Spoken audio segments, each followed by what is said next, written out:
നമ്മുടെ ജീവിതമാണെന്നറിയാത്ത നമ്മളെ തന്നെ മോഷ്ടിച്ച് നമുക്ക് തരുന്നവരാണ്. ഒരുപാട് ബലം പിടിക്കാതെ എന്നെപ്പോലെ ചെറിയ ശരീരമുള്ളവർക്കൊക്കെ പാടാൻ പറ്റിയതൊക്കെയാണ്.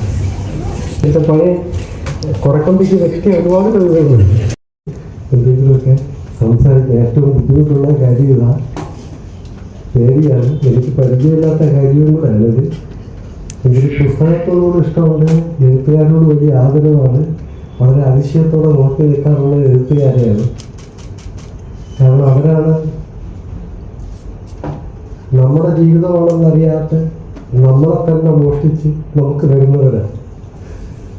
നമ്മളും അടുത്തിരിക്കുന്ന ജീവിതത്തിന് പുതിയ നിറം നൽകി സ്വപ്നം കാണാൻ നമ്മളെ വീണ്ടും വീണ്ടും പ്രേരിപ്പിച്ച് നമ്മളെ കൊണ്ട് തന്നെ വായിപ്പിച്ച് മുമ്പോട്ട് നയിക്കുന്നവരാണ്.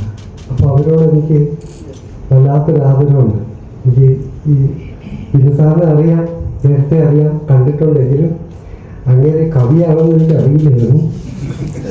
അങ്ങനെ ഒരുപാട് കവിമാരുടെ അടുത്ത് കണ്ടിട്ടുമില്ല. അപ്പോൾ വീട്ടിൽ ഒന്നും കാണാൻ പറ്റിയില്ല. എങ്കിലും പുസ്തകത്തിൽ പടം കണ്ടപ്പോൾ മോൻ കൊണ്ട് വന്നപ്പോൾ എനിക്ക് മനസ്സിലായി, നേരത്തെയുള്ള പുസ്തകവും എനിക്ക് കിട്ടി. എനിക്ക് ഏറ്റവും കൂടുതൽ ഇഷ്ടം തോന്നിയത് ഞാൻ മോൻ്റെ അടുത്ത് പെട്ടെന്നൊരു ദിവസം പറഞ്ഞു കൊടുക്കുക. എനിക്ക് അങ്ങോട്ട് ഇതിൻ്റെ കൂടെ കൂടാൻ അങ്ങനെ ധൃതിയായി. കാരണം ഈ കവിതകളൊക്കെ ഒരുപാട് ബലം പിടിക്കാതെ എന്നെപ്പോലെ ചെറിയ ശരീരമുള്ളവർക്കൊക്കെ പാടാൻ പറ്റിയതൊക്കെയാണ്. പെട്ടെന്ന് എനിക്കൊക്കെ പാടി നടക്കാൻ പറ്റുന്ന കുറേ കവിതകളുണ്ട്.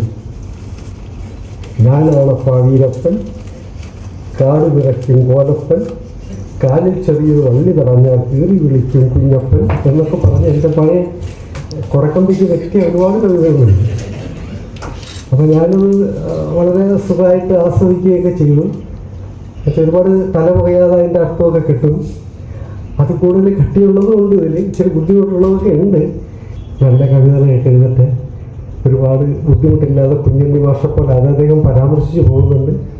അതുപോലുള്ള കവിതകളൊക്കെ നമുക്ക് തന്ന് നമ്മളെ കുട്ടികൾക്ക് തന്നെ പാടുകളൊക്കെ പലർക്കും പുസ്തകത്തിലേക്ക് പുതിയ തലമുറയ്ക്ക് അങ്ങനെ ഒരു കുഞ്ഞുങ്ങളെ പഠിപ്പിക്കുന്നതൊന്നും വലിയ ബുദ്ധിമുട്ടാണ്. അവർക്കൊരു കഥ പറഞ്ഞു കൊടുക്കലൊക്കെ കുറവാണ്.